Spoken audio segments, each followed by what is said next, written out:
I was about to have breakfast. Suddenly, a steel cable pierced through my chest. The assassin gave me a salute. Then, without hesitation, he dragged me away. My body scraped against the ground, sparks flying. But the next day, the assassin was shot at the same spot. I came back to life, and the Wheel of Fortune spun. Before this, I had died 138 times. I was trapped in a time loop. Every time I died, I would wake up on the same morning. Then, endless pursuit began. No matter where I hid, I always died at 12,047.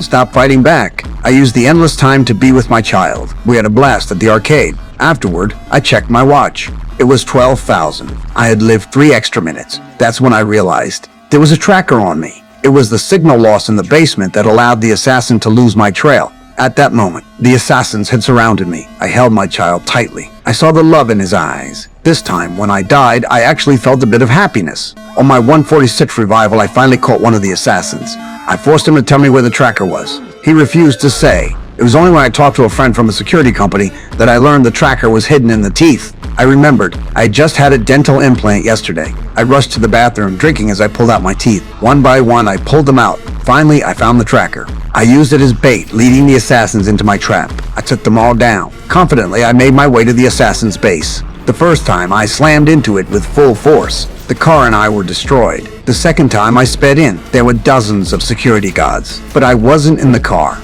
I used a bomb to send them to meet their maker. To my surprise, the security chief was right nearby. Alright, let's do it again. The third time, I killed an assassin who looked like me. I took his clothes and ID, blending in with the base. When I reached the elevator, I swiped the ID, but there was no access. Then, I was shot by the guards. The fourth time, I made the first move, killing the soldiers. But as I walked out of the elevator, I found dozens of guns pointing at me. I quickly shot myself in the head. The security guards were stunned. The fifth time, after killing the soldiers, I realized there were cameras in the elevator. No wonder so many were waiting for me. The sixth time, I disguised myself as a soldier. Finally, I reached the lobby, but there was a warrior waiting for me.